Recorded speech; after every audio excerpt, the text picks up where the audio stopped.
Hi folks, and welcome to the latest update on Crow Road. In this video I get the platform edges in and weathered, get the back scene started, and I also talk about the fun and games I've had with my short-lived acquisition of a Revolution's Trains Class 320.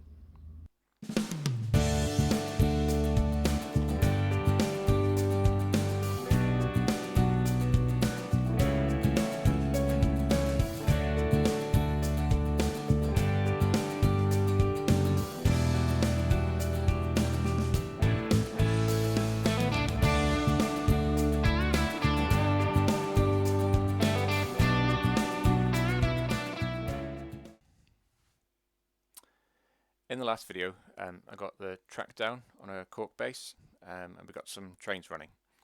So the next step was to paint the track.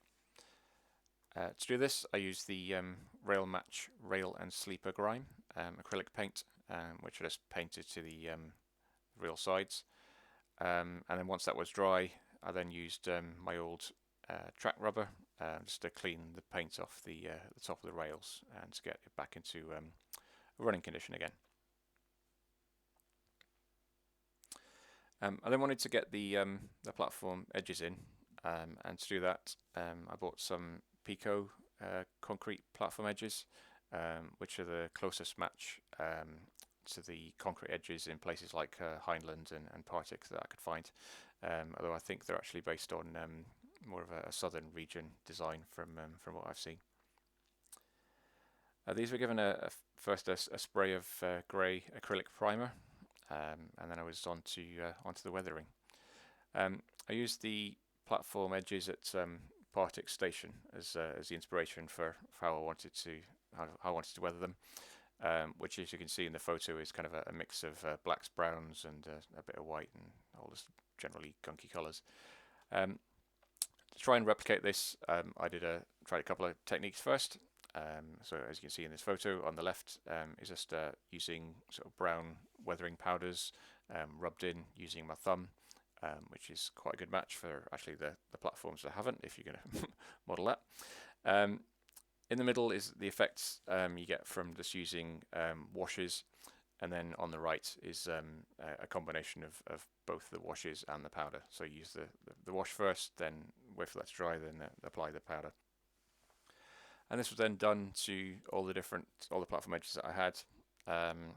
Although for the edges that along the back, or the platform edge on the back, I only gave this a bit of a token effort. I'm not really expecting people or myself to be able to view it from that angle, but you never know. So better than having just the grey primer, I did a bit of a token effort.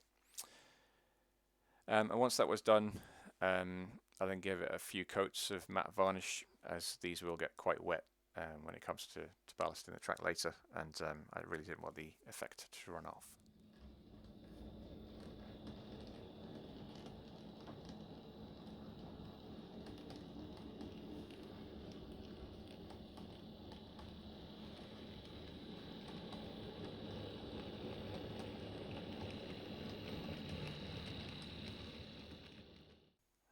When that was dry, it was a case of getting them into the right place, and to do this I placed a pen at the midpoint of my longest coach, which was the Dapol Mark III sleepers, as this is where there tends to be the biggest overhang, and then use that to mark out where the platform edge should be. And then I used some PVA glue just to glue the platform sections along the line. Once that was done, I then had quite an extensive running session just to check the clearances, just to check that everything was okay. And then after that, I gave the back scene a coat of blue emulsion using some paint I had left over, to kind of give a feel for what the actual layout's going to look like. Obviously, this is going to become Crow Road when I get around to it, but it does kind of give a better backdrop than the wood does for now.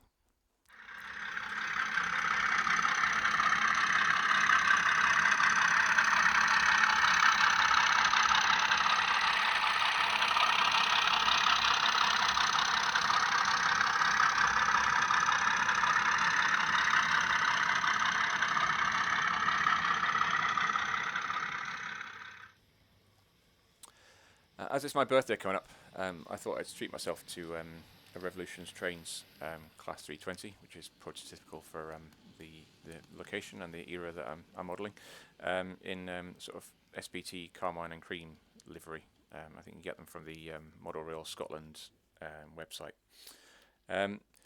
But yeah, well, unfortunately, it was a massive letdown for me, as it kept derailing on the corners of my layout, which seems to be quite a common problem from what I've read.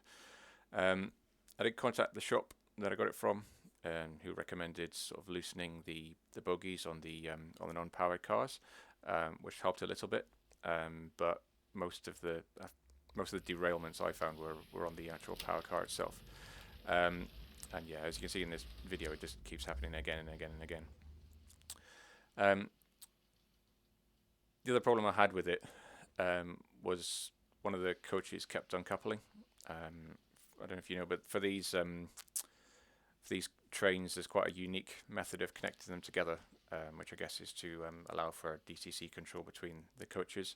And to connect them, you use a sort of special sort of pair of plastic tweezers to force the coaches together. And what I found was that one of the connectors kept coming loose. There is a slight incline on my layouts, and yeah, what I found was that one of the coaches just kept detaching and zooming off, which wasn't the best. Yeah, and so reluctantly, I returned it to the shop for a refund, which is a massive shame because they are a really nice looking train. It is part of the reason why I started making this layout in the first place. So I'm going to have to find some alternative sort of EMU to run on it. But as I said in earlier videos, that there are other options out there. Again, thanks to Tim's Trains for some recommendations on those. So yeah, it's probably going to be a bit more sort of kit bashing and kit making, which to be honest is going to be more fun in the long run. It's been nice to have some emus to run straight away. But yeah, such is life.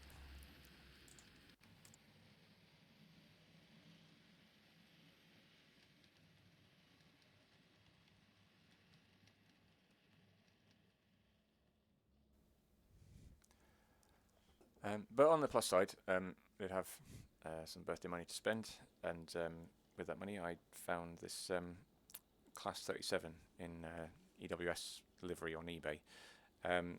It was sold as being quite a slow runner, and the recommendation was to run it in. But when I got it on closer inspection, it did sort of behave like some of my digital locos when running on DC, in that they take a lot of power to get going. And after a couple of inquiries on the Engage Facebook group, sort of recommended sort of taking the cover off, and they were able to identify that it is actually fitted with a DCC chip already, which was nice. So we got another digital loco to add to the collection.